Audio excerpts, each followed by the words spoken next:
When I lived in Australia for a year with a close friend of mine, one of the biggest rules that we learned was to not go swimming in unmarked waters or bodies of water that were not designated as swimming areas. This was something that we took to heart as we had a major fear of running into crocs or any of the many venomous snakes or deadly animals that inhabited that continent.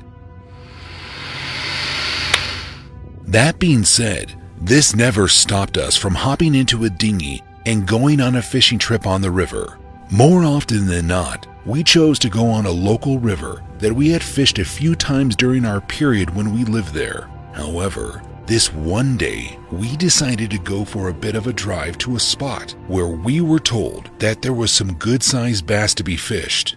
When we got to the spot, my buddy Mac and I got everything set up with the dinghy and made sure that we had all of our tackle and rods before ultimately pushing off into the river. The current wasn't too strong, but strong enough to where it allowed us not to have to do much. We just kinda drifted along as we casually cast out into the river.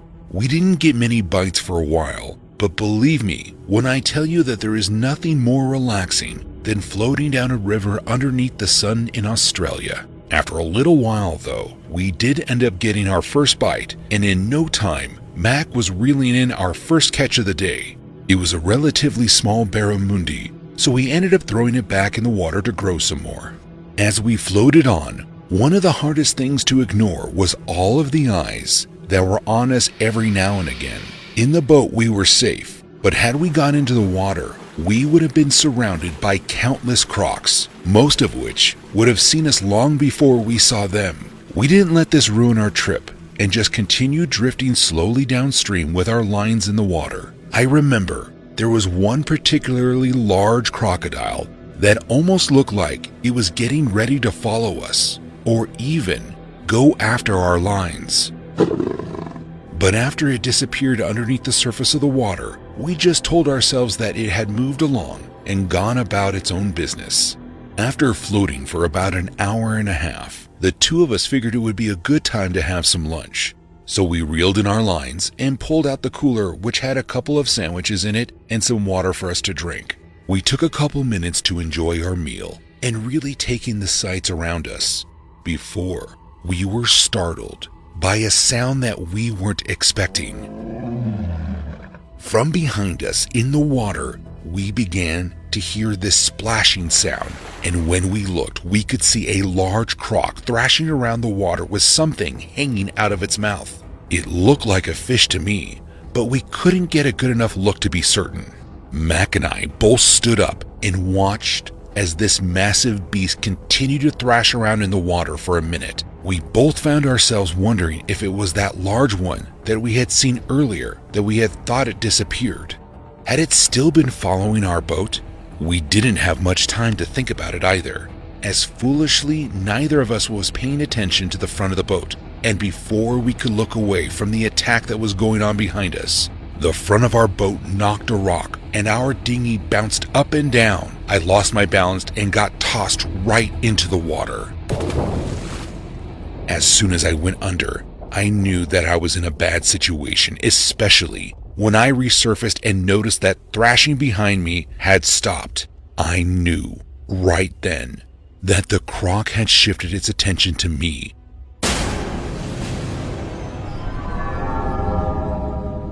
I looked over to Mac, who had managed to stay in the dinghy. He was doing his best to turn around quickly and bring it back to me, but I didn't have time to wait. I began swimming right for the shore where I could see the roots of the large trees near the bank. I hoped that I could make it to the trees and pull myself out before the beast got to me. Sadly, I was mistaken.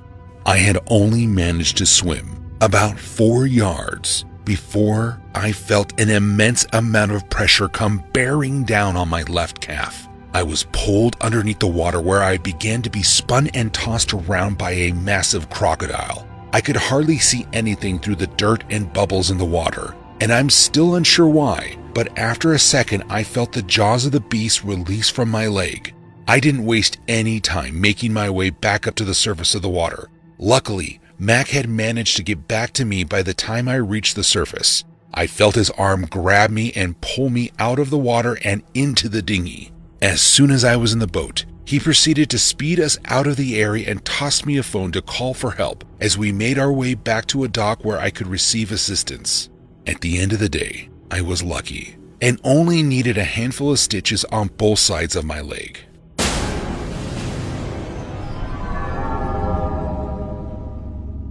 I had always wanted to go spearfishing, and when I went on my vacation to the Bahamas for my sister's wedding, I made sure to check that off my bucket list.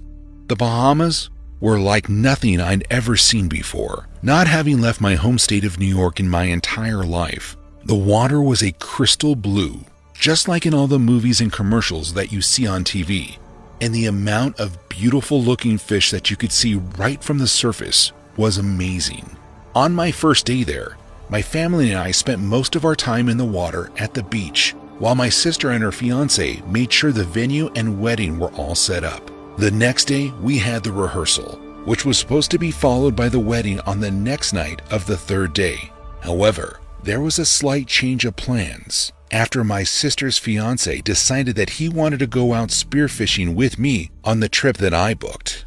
Now, from everything that the guide that we spoke to said, this wasn't going to be anything super dangerous, and we weren't going to be heading into any dangerous waters or currents. So my sister didn't mind that James was coming with me, and she actually encouraged it. So that morning, James and I met up for some breakfast and then made our way to the boat that was going to take us and teach us how to spearfish. They let us know right away that we wouldn't catch anything on our first trip, and they weren't going to take us anywhere that was too deep for our own safety. As soon as we were on the water, James and I began having a blast with our guides. They were telling jokes the whole time and we were having a ball.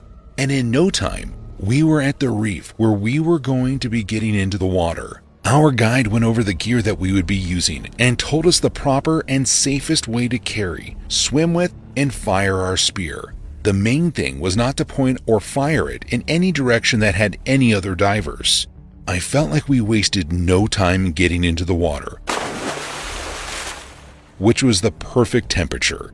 And as soon as we got in, we were on our way down.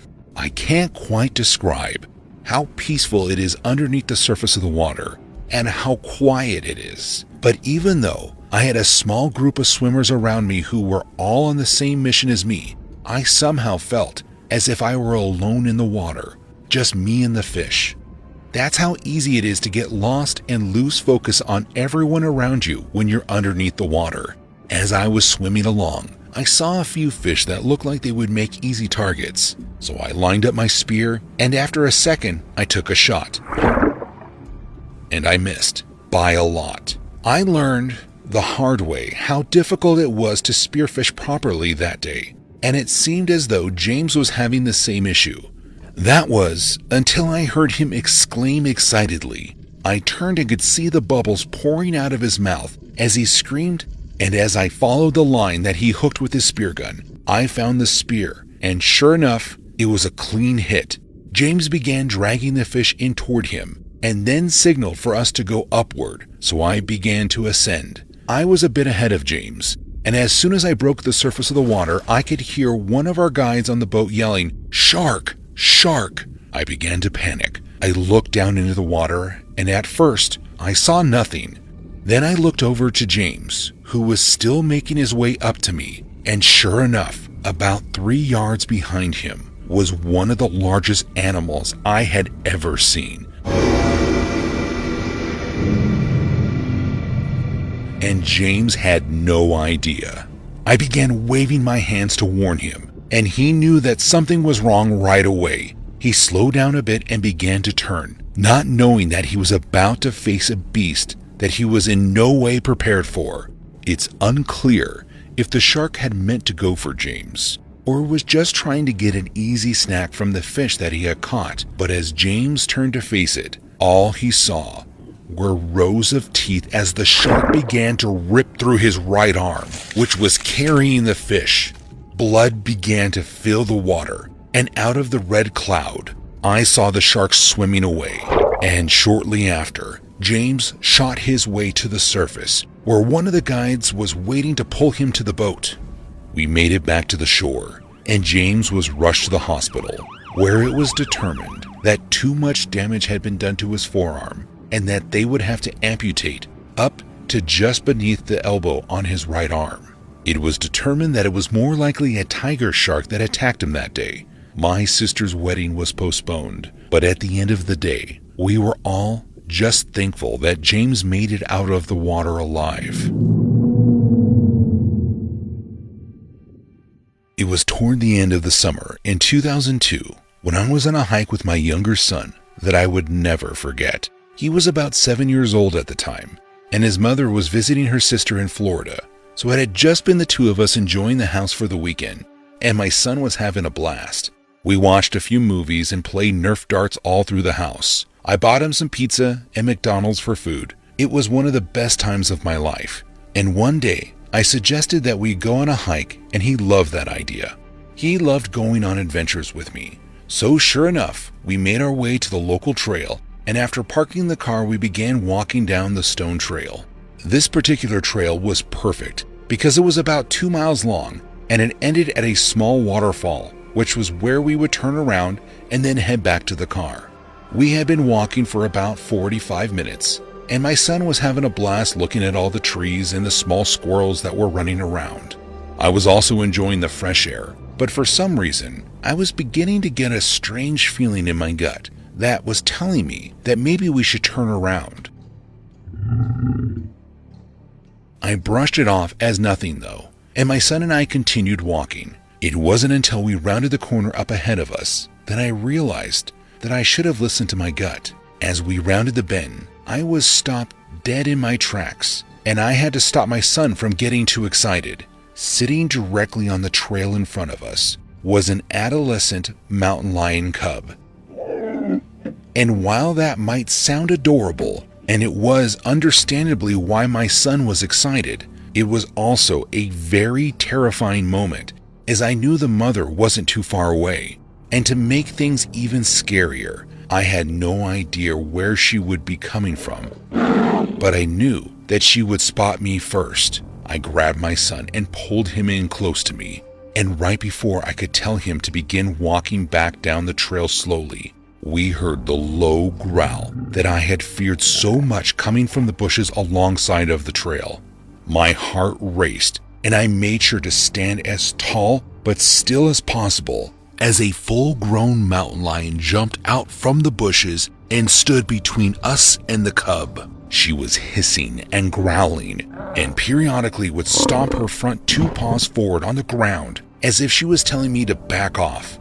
I made sure that my son was all the way behind me, and I very calmly told him to slowly start walking back down the trail, but not to turn around. I don't know how true it is, but I had heard that you don't want to turn your back on a big cat, so I kept my eyes on it as we slowly began to walk away. To my horror, though, the cat continued to follow us down the trail, growling and snarling the entire way. Every so often, it would stomp its feet as it would rush forward, and I knew at any moment me and my son could die. Thankfully, I think it was only trying to get us away from its cub, and after about a mile of slowly walking down the trail, the mountain lion decided that it had enough, and it turned to run back down the trail towards its cub. My son and I continued to walk slowly to our car, in the same fashion that we had been walking when we were fleeing the massive predator, as we didn't want it to come back and get the jump on us. That was the last hike that we went on for about a year, and we made sure to be prepared for an encounter like that should it ever happen again. Thankfully, it never has.